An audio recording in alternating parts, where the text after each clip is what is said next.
जाएगा।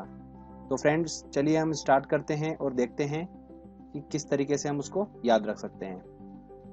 पहला आता है दोस्तों, यूएसए और कनाडा के बीच की लाइन जो है, इंटरनेशनल लाइन, उसका नाम क्या है। तो दोस्तों यूएसए का हमने लिया यू और कनाडा का हमने लिया सी। अब जब सिंपल लाइन खींचना है तो मैंने जस्ट सिंपल लाइन खींच दी, जैसे कि ये लाइन खींच दी। तो दोस्तों 49वीं समांतर रेखा जो है वो यूएसए और कनाडा के बीच में है। ठीक है फ्रेंड्स, तो आप इसको आसानी से याद रख सकते हो, यू और सी से मिलकर हमारा 49 बन गया। ठीक है, कैसे बना आप उसकी प्रैक्टिस कर लीजिएगा, आप उसको आसानी से याद रख सकते हो। चलिए अगला देखते हैं दोस्तों। अगला हमारा नंबर है कि साउथ कोरिया और नॉर्थ कोरिया के बीच में जो रेखा है उसका क्या नाम है।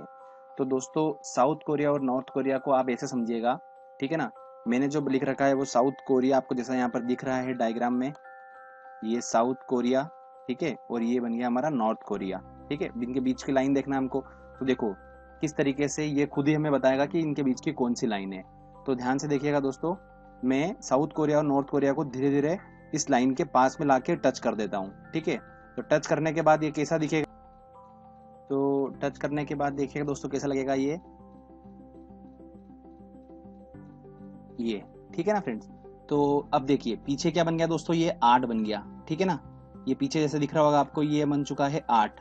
और आगे दोस्तों हल्का हल्का आपको दिख रहा होगा 3, आगे ये 3 जैसा दिख रहा होगा। ठीक है ना, तो 38 समझ में आ रहा दोस्तों आपको डायग्राम में, ये जो पूरा दिख रहा है आपको, ये पूरा 38 जैसा दिख रहा है आपको। तो जो साउथ कोरिया और नॉर्थ कोरिया के बीच में जो रेखा है वो 38वीं समांतर रेखा है, 38वीं समांतर रेखा। तो आप इसको आसानी से समझ सकते हैं। चलिए हम अगला देखते हैं, अगला कौन सी रेखा है। अब पूछा जाता है कि भारत और चाइना के बीच में जो रेखा है उसका नाम क्या है। ठीक है ना, जो इंटरनेशनल रेखा है इनके बीच में, ठीक है, उसका नाम क्या है, इंटरनेशनल लाइन का नाम क्या है। तो दोस्तों इनके बीच का नाम है मैकमोहन। अब उसको याद रखने का तरीका मैं आपको बताता हूँ कैसे याद रखिएगा। भारत और चीन के बीच में जो लाइन है दोस्तों, वो बहुत ही ज्यादा पतली लाइन है, बिल्कुल में है लाइन वो। ठीक है ना, मिलीमीटर में लाइन है वो, बिल्कुल पतली लाइन है। सबसे ज्यादा पतली लाइन भारत और चाइना के बीच में है, में है। अब में क्यों रखी गई है वो, तो में इसलिए रखी गई है कि जिसने बनाई ना उसने अपने नाम पे रख दी वो। मैक मोहन ने बनाई तो मैक का एम, मोहन का एम, तो बना क्या, तो से जो बना है तो उसने लाइन भी जो है वो मिलीमीटर में ली है, तो में ली है। तो भारत और चाइना के बीच में जो लाइन है, अंतरराष्ट्रीय लाइन है, वो मैकमोहन रेखा है। मिलीमीटर में है तो मैकमोहन रेखा। ठीक है, जस्ट ये याद रखने के लिए है, तो आपको आसानी से ये याद रह सकता है। चलिए हम अगली लाइन देखते हैं, अगली कौन सी है।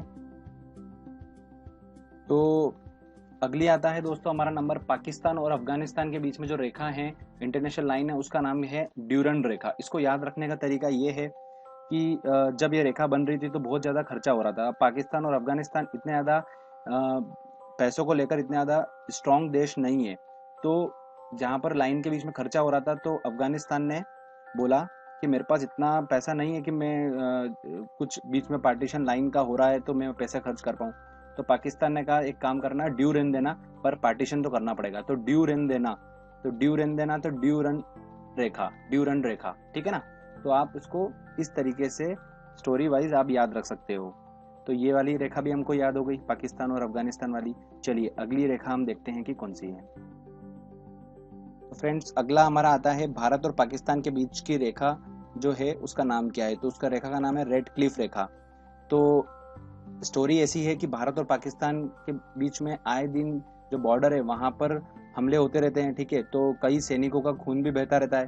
तो वो जो बॉर्डर है वो पूरी पहाड़ी इलाकों में है। ठीक है ना, बॉर्डर।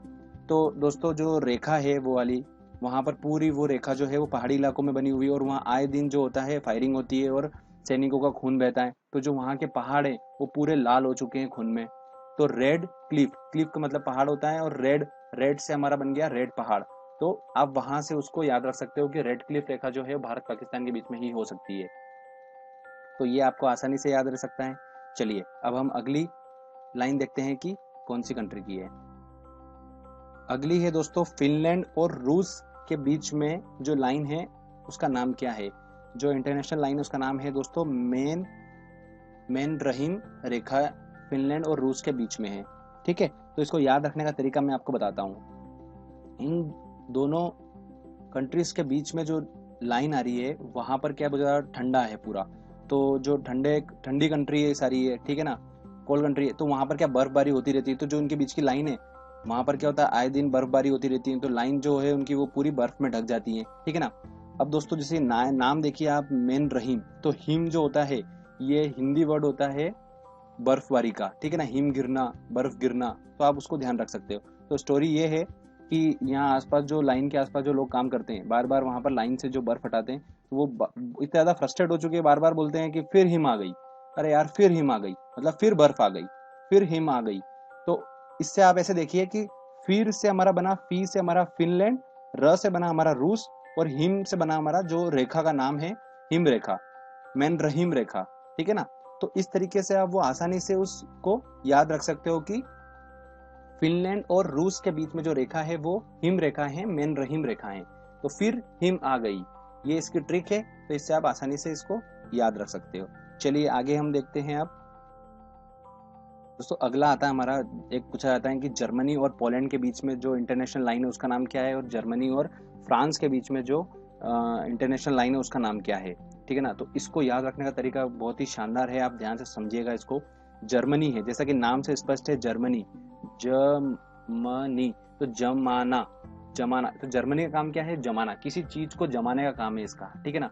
उसको जमा देता है, वो इतना ठंडा है कि वहां पर इतनी ज्यादा ठंडक है तो कि वो किसी भी चीज को जमा देता है। इस तरीके से आप इसको याद रखिए। तो अब पोलैंड है, पोलैंड के नाम से क्या स्पष्ट हो रहा है, जो वहां पर पोल ही पोल होंगे, ठीक है ना। और फ्रांस के नाम से क्या समझ में आ रहा है, फ्रांस मतलब फायरिंग करने का काम हो रहा है, तो फ्रांस जो है वो फायरिंग करता रहता है, ठीक है ना, बैठे बैठे। तो जर्मनी का काम है जमाने का। तो इधर क्या हुआ, इनकी जो इंटरनेशनल लाइन आ रही थी, और वहां पर पोलैंड के बहुत सारे पोल आ रहे थे, तो जर्मनी ने सारे पोल को जमा दिए, जमाने का काम था इसका। तो पोल जम गए लाइन के बीच में, तो उन्होंने बोला कि यार जब पोल जम ही गए तो इनको रखने का क्या मतलब है पोल को, तो सारे को हिडन कर दो। तो सारे पोल जो है वो हिडन कर दिए, इसलिए उनके बीच की जो वहाँ लाइन थी उस लाइन के सारे पोल हिडन कर दिए, इसलिए लाइन का नाम क्या पड़ गया, हिडनबर्ग रेखा, ठीक है, जस्ट याद करने के लिए। और अगला हम देखते हैं कि फ्रांस जो है उधर से फायरिंग करता था। अब ये फायरिंग करता था तो ये कौन सी गोली यूज करता था, मैग्नेट की गोली यूज करता था, ठीक है ना। तो मैग्नेट की गोली यूज करता था और जर्मनी की तरफ फायरिंग करता था बैठे बैठे। तो फायरिंग करता था जर्मनी, काम जमाने का, तो सारी उसकी गोली जो है आती जर्मनी में वो जम जाती, तो बीच में जम के पूरी एक लाइन बन गई मैग्नेट की। तो मैग्नेट की गोली की पूरी एक लाइन बन गई, तो वो लाइन जो थी वो मैगी नोट, आप उसको याद रख सकते हो। तो इस तरीके से आपको दोनों रेखा जो है वो याद हो गई, जर्मनी और पोलैंड की और जर्मनी और फ्रांस की। तो स्टोरी वाइज हमने अच्छे से ट्रिक के माध्यम से इसको याद कर लिया, ठीक है ना फ्रेंड्स। तो फ्रेंड्स अगर आपको ये वीडियो अच्छा लगा है तो जल्दी से जाइए और सब्सक्राइब कर दीजिए मेरा चैनल, और इस बेल को जरूर क्लिक करिए, जिससे आपको टाइम टू टाइम नोटिफिकेशन मिलते रहेंगे। फ्रेंड्स अगर आपको कोई टॉपिक समझ में नहीं आता है, उसकी आपको ट्रिक चाहिए या फिर समझना चाहते हैं, तो आप हमें व्हाट्सएप कर सकते हैं। व्हाट्सएप नंबर आपको स्क्रीन पे शो हो रहा होगा, हम उस पर रिलेटेड कुछ ट्रिक या टिप्स हम आपको बना के वीडियो के माध्यम से आप तक पहुंचा देंगे। और आप हमारा फेसबुक पेज भी लाइक कर सकते हैं, उसकी लिंक मैंने डिस्क्रिप्शन में दे रखी है, आप केजी जी के ट्रिक्स करके सर्च करिए, वहां पर आपको मिल जाएगा। Thank you friends.